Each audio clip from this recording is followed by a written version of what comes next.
নমস্কার বন্ধুরা, সবাই কেমন আছেন? আশা করি খুব ভালো আছেন।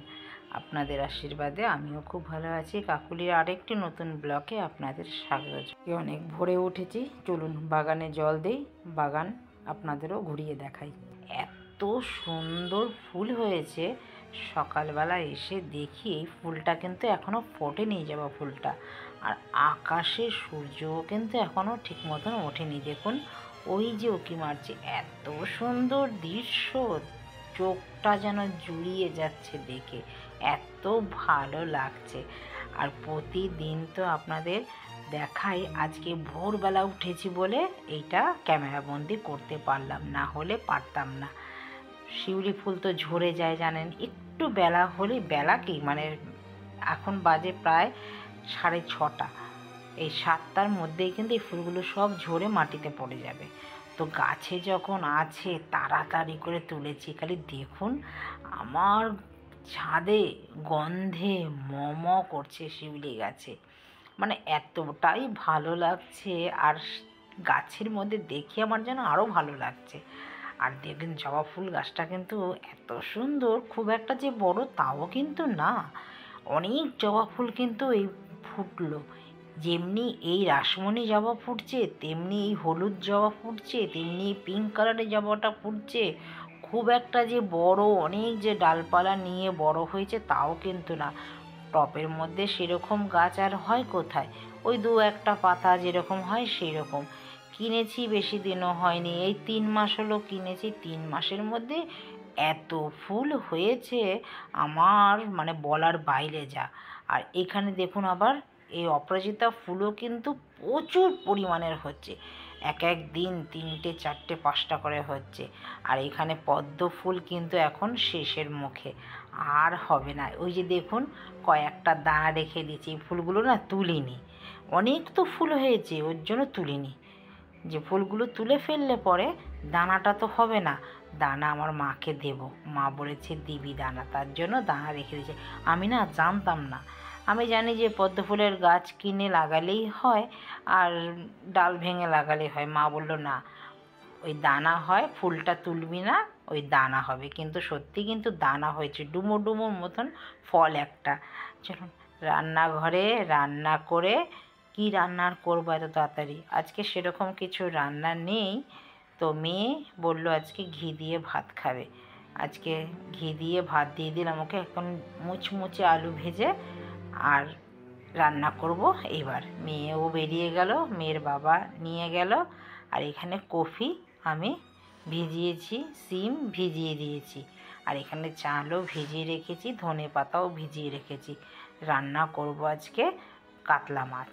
কাতলা মাছ কীভাবে রান্না করি পুরো ভিডিওটা বন্ধুরা দেখতে থাকুন। এখানে ভাত ডাল তো আমি বসিয়ে দিয়েছি, আগে চলুন মাছটা ধুয়ে নিই। এবার দাদা মাছও তো এনেছে, আগেই তো মাছে হাত দিলে হবে না, মাছে হাত দিলে মাছে না গন্ধ হয়ে যায় হাতে, মেয়ে আবার ভাত খেতে চায় না। যতই আমি ধুই সে যেন যায় না, এবার সাবানের গন্ধ ছাড়ে, গন্ধওয়ালা সাবান দিয়ে ধুলে পরে। চলুন ওখানে সব তো জোগাড় করে রেখে দিয়েছি। আর ওই মাছটা ছিল ফ্রিজে, আজকে ফ্রিজ থেকে মাছ শেষ হলো, আবার মাছ এনে রেখে দিল। ওই যে বলি না, আমাদের তো প্রতিদিন বন্ধুরা মাছ খাওয়া হয়, শুধু শুক্রবার ছাড়া প্রতিটা দিন। আর সপ্তাহে একদিন তো মাংস খাওয়া হয়, 1 দিন বা 2 দিন। মেয়ে মাংস খেতে ভালোবাসে, মেয়ের বাবা মাছ খেতে ভালোবাসে। আবারও নিয়ে চলে এসছে আর মাছ। তো আর মাছ ভালো করে ধুয়ে আগে রেখে দিই, খুব যে বড় বড় আর তাও না। আমার বাবা দেখতাম আনতো বিশাল বড় বড় আর মাছ, কিন্তু এখন সেরকম আর মাছ আর পাওয়া যায় না। আর মাছ বলুন, ইলিশ মাছ বলুন, বড় বড় মাছ কিন্তু এখন আর দেখা যায় না, সবই ছোট। মানে ইলিশ মাছও দেখলাম আমার বাবা আনতো, বাবা গত হওয়ার পর থেকে সেই রকম ইলিশ মাছ এখনও আমি দেখিনি।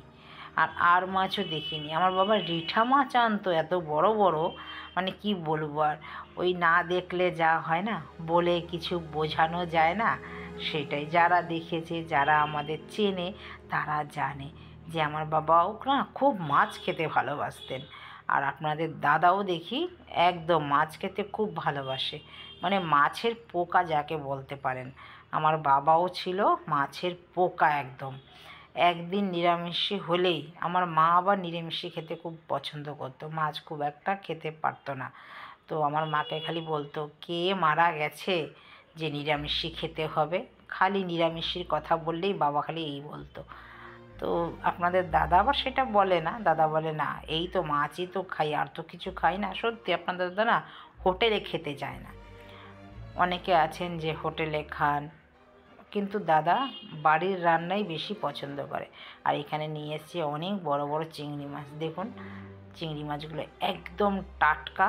চিংড়ি মাছগুলো ধুয়ে রেখে দেবো, আর কি বেছে আনেনি। বেছে আনলে জানেন কি হয়, আমরা তো বাঙাল, আমরা চিংড়ি মাছের কোনো কিছুই ফেলি না। তো চিংড়ি মাছের ঝোকা বাটা খাই, আমরা বড়া খাই। বাজার থেকে বেছে আনলে পরে মাছগুলো কি করে ওই ফেলে দেয়, মানে মাথাগুলো ফেলে দেয় আর মাছগুলো শুধু দিয়ে দেয়। তো মাথাগুলো দিয়ে আমরা ঝোকা বাটা খাই। আমার কিন্তু মাছও কিন্তু ধোয়া হয়ে গেল, চিংড়ি মাছ ধুয়ে রাখলাম আর মাছ ধোয়া হয়ে গেছে। এবার বললাম না প্রতিদিন আমাদের আসবে, সপ্তাহে একদিন তো মানে ভোলা মাছ আসবেই। এই পোয়া ভোলা, এক একটা হাতের সাইজের ভোলা, দেখুন বিশাল বড় বড়, একদম টাটকা গঙ্গারই ভোলা এগুলো।